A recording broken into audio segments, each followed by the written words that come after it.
নমস্কার বন্ধুরা, বঙ্গস্বাদের রান্নাঘরে আপনাদের আবারও একবার স্বাগত জানাই।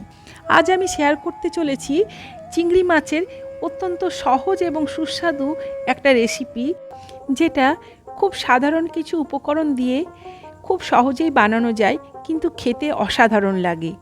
তাহলে দেখে নেওয়া যাক কীভাবে আমি এই চিংড়ি ভাপে বা ভাপা চিংড়ি বানাই।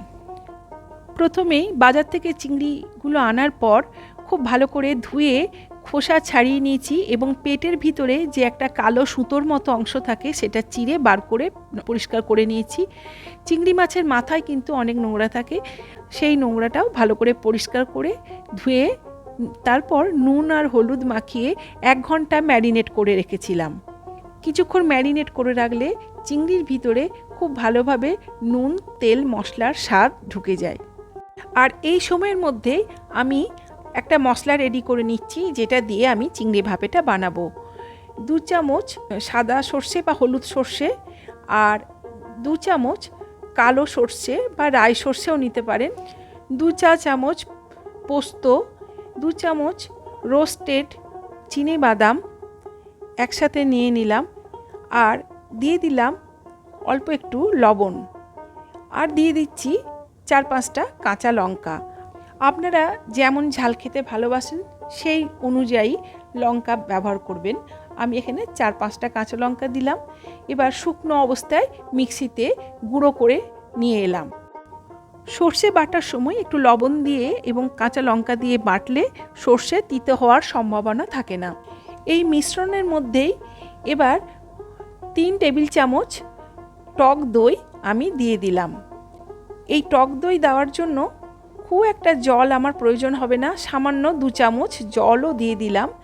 এরপর এই গুঁড়োটাকে আবারও একবার মিক্সিতে নিয়ে গিয়ে পেস্ট করে নিচ্ছি। দেখুন একদম মিহি পেস্ট হয়ে গেছে। এইভাবে খুব সহজেই সর্ষে পোস্ত একদম মসৃণভাবে বাটা যায়। এই বাটা মশলাটা কিছুক্ষণ রেখে দিতে হবে, সঙ্গে সঙ্গে ব্যবহার করলে সর্ষের মধ্যে তিতকুটে ভাব থাকলে সেটা চলে আসে। তাই 10 মিনিট রেখে দেওয়ার পর নুন হলুদ মাখানো চিংড়ি মাছের মধ্যে পুরো বাটা মশলাটা হাতের সাহায্যে ভালো করে মেখে নিচ্ছি।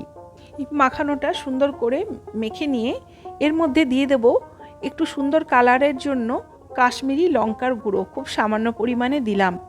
টক দই থাকার জন্য এই রান্নাটার রং একটু সাদাটে হয়, তাই কাশ্মীরি লঙ্কা দিলে রংটা খুব সুন্দর আসে। আর দিলাম সামান্য হলুদ গুঁড়ো। আর এবার দিয়ে দিচ্ছি সর্ষের তেল। এই রান্নাটা সর্ষের তেলেই করতে হবে, কারণ সর্ষের তেলের গন্ধটা চিংড়ি মাছের ভাপাতে খুব ভালো লাগবে। 2 টেবিল চামচ মতো সর্ষের তেল দিলাম আমি এখানে। আপনারা চাইলে এর থেকে বেশি বা কমও দিতে পারেন, তবে যে কোনো মাছ ভাপে করতে গেলে সর্ষের তেলটা একটু বেশি দিলেই খেতে বেশি সুস্বাদু হয়। উপর থেকে কয়েকটা কাঁচা লঙ্কাও দিয়ে দিলাম। আমি একটা মাইক্রোওভেন প্রুফ কাঁচের প্লেটের মধ্যে চিংড়ি মাছটা মাখিয়ে রেখেছি। চাইলে এই প্লেটটা সমেত আমি মাইক্রোওভেনে মিডিয়াম হিটে 10 মিনিট ঢাকা দিয়ে রান্না করে নিলেও সুন্দরভাবে চিংড়ি মাছগুলো সেদ্ধ হয়ে যেত বা রান্না হয়ে যেত। তবে আমি একটা টিফিন বক্সের মধ্যে এটা ভাপাবো বা রান্না করব, তাই জন্য কাঁচের প্লেট থেকে একটা টিফিন বক্সের মধ্যে সর্ষে বাটা মাখানো চিংড়ি মাছটা ঢেলে নিলাম। স্টিলের টিফিন বক্সে ঢাকাটা যেন একটু টাইট হয় সেরকম একটা টিফিন বক্স নিয়েছি। আর এই বাটিটা ধুয়ে সামান্য 1 চামচ জল এই মশলা সমেত দিয়ে দিলাম এর মধ্যে। উপর থেকে আবারও 1 চামচ কাঁচা সর্ষের তেল দিয়ে দিলাম।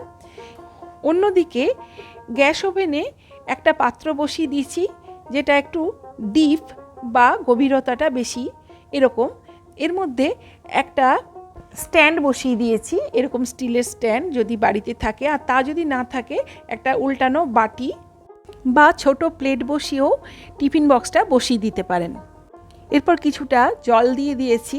জলটা এমনভাবে দিতে হবে যেন টিফিন বক্সের নিচ অবধি জলটা থাকে, তার উপরে না যায়, না হলে ফোটার সময় টিফিন বক্সের মধ্যে জল ঢুকে গেলে খেতে কিন্তু ভালো লাগবে না।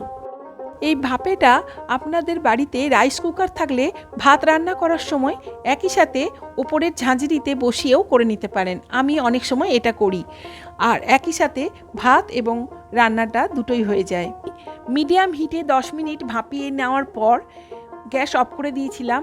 কিছুটা ঠান্ডা হওয়ার পর টিফিন বক্সটা গ্যাসের স্টিম থেকে বের করে নিয়ে এসে একটু ঠান্ডা হলে ঢাকনা খুলে আপনাদের সামনে দেখাচ্ছি। দেখুন দেখতে কত সুন্দর হয়েছে। এরপর একটা কাচের প্লেটে সার্ভ করে নিলাম। গরম গরম ভাত বা রুটির সাথে এই চিংড়ি ভাপে অসাধারণ লাগে। কেমন লাগলো রেসিপিটা অবশ্যই জানাবেন কমেন্ট করে। এখনও পর্যন্ত যদি এইভাবে না বানিয়ে থাকেন, চিংড়ি মাছ ভাপে একবার এইভাবে বানিয়ে দেখবেন, আশা করি ভালো লাগবে। আর ভালো লাগলে অনুগ্রহ করে আমাকে কমেন্ট করে জানাতে ভুলবেন না। আমার বঙ্গস্বাদ চ্যানেলটি সাবস্ক্রাইব করে পাশে থাকবেন। আবারও হাজির হব নতুন কোনো রেসিপি নিয়ে। ততক্ষণ পর্যন্ত সকলে খুব ভালো থাকবেন। ধন্যবাদ।